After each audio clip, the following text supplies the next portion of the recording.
in example 3, we're going to find the slope between the 2 points, and then we're going to draw the line. So we have the point 3, 5, and we have the point 6, -1. So I'm going to call this x1 and y1, and this is going to be x2 and y2. So to find our slope, it's the change in y, so it's y2 minus y1, and then x2 minus x1. So if I take y2, which is -1, and subtract y1, which is 5, that gives me -1 minus 5.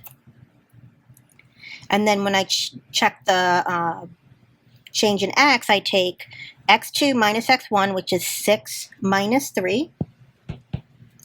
So that gives me a -6 over a 3, which gives me a -2. Okay, now let's plot the points and then verify on the graph that that's the slope by looking at the rise over the run.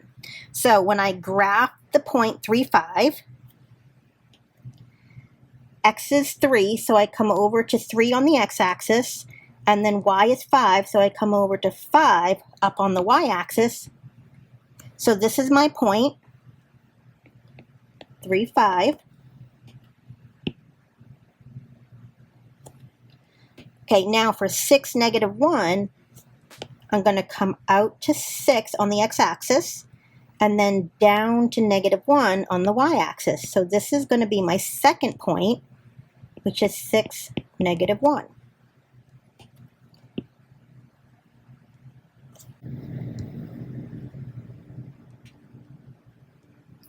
Now, when I line up the ruler with my 2 points, and I draw the line between those 2 points,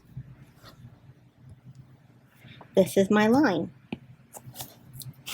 Now, let's check the rise over run and make sure it matches with what we got for the formula. Now, if I look at my change in y, the difference between 5 and -1, that's 6. And then the difference between the x's, 3 and 6, that's 3.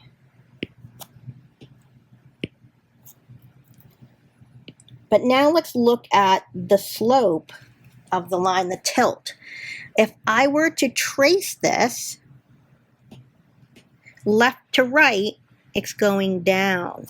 That means this should be a negative slope.